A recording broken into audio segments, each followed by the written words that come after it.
Rangez votre crème fraîche et vos lardons, on va faire ici des véritables pâtes à la carbonara. 100% de produits italiens pour une recette 100% italienne. Ingrédients pour une personne. À multiplier par le nombre de gourmands à table. Entre 75 et 100 g de guanciale. Un œuf entier plus un jaune d'œuf. 100 g de pecorino. 20 g de parmesan. 125 g de spaghettoni. 3 cuillères à soupe de gras de cuisson, guanciale. Une louche d'eau de cuisson, pâte. Poivre. Première étape, cuire les pâtes. Les spaghettoni sont des gros spaghettis qui demandent plus de temps de cuisson. Il faut bien un bon quart d'heure pour les cuire à partir de l'ébullition dans un volume d'eau 3 fois supérieur au poids désiré. Ajoutez du sel dans l'eau de cuisson si vous le voulez, mais pour ma part, j'estime qu'il n'y en a pas besoin, surtout que le reste est assez salé comme ça. Pendant que les spaghettoni cuisent, coupez le guanciale en des pas trop fins et le faire dorer sur une poêle chaude sans rajouter de matière grasse.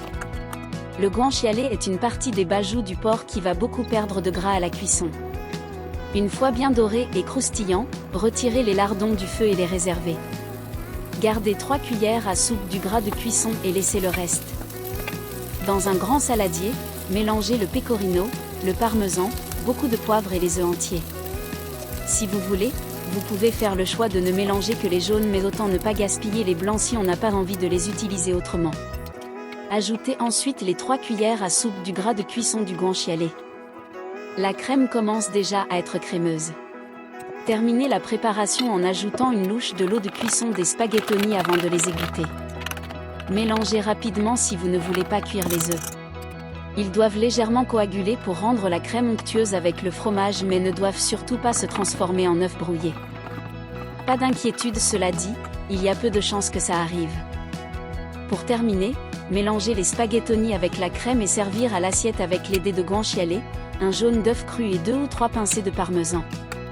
Avant de servir, certains font le choix de mélanger la crème avec les pâtes sur un bain-marie pour en terminer la cuisson, réchauffer les dés de guanciale et faire épaissir la crème. Personnellement, je n'ai pas trouvé cette étape très utile, la crème étant assez onctueuse et les pâtes suffisamment cuites, donc j'ai réduit mon temps de cuisine avec cette étape en moins. Vous avez donc la possibilité de suivre cette étape supplémentaire ou faire comme moi, vous en passer. À vous de voir. Régalez-vous et à bientôt.